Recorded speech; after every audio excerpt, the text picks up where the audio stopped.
आज मी बनवणार आहे बेसनाचे लाडू। त्याकरिता आधी बेसन घ्यायचं आहे। 1 वाटी बेसन घेतलं आहे, ते नीट चाळून घ्यायचं आहे।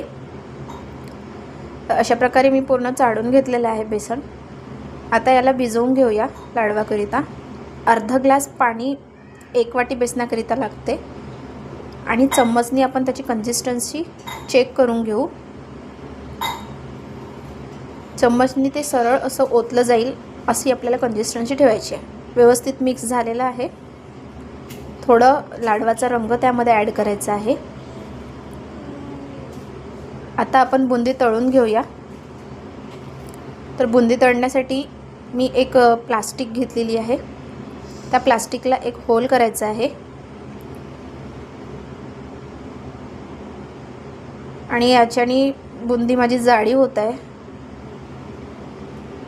तर मी पुन्हा त्याच्या बाजूला एक होल केलं आणि याच्यानंतर तुम्ही बघू शकता, जेव्हा नेक्स्ट टाइम मी बुंदी काढली तर ती बुंदी खूप चांगली झाली आहे। हे बघा,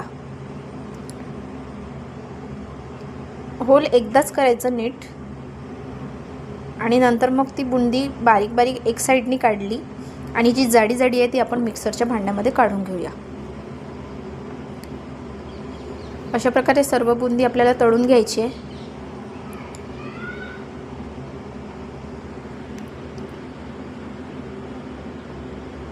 जी जाडसर आहे ती मिक्सरमधून एकदा दरदरीत काढून घ्यायची आहे। बुंदी आपली रेडी आहे। आता आपण पाक बनवूया। पाक बनवण्यासाठी मी 1.5 वाटी पाणी घेतलं आहे। ज्या वाटीने मी बेसन घेतलं होतं त्याच वाटीने 1.5 वाटी पाणी घ्यायचं आहे आणि पाऊण वाटी साखर टाकायची आहे। आता यामध्ये थोडं लाडवाचा रंग घालूया। पाक तयार होत आहे तोपर्यंत आपण त्याच्यामध्ये काही काजूचे आणि बदामाचे काप, ड्रायफ्रूट्स ॲड करून घेऊया। थोडी विलायची मी पाकामध्ये घालत आहे, तिला आपण बारीक करून घेतलेलं आहे।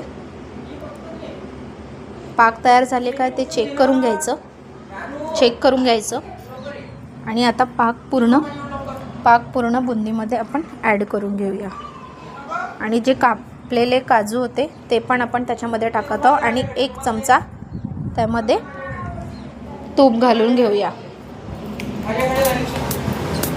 तर तयार आहे आपले बुंदीचे लाडू। रेसिपी आवडल्यास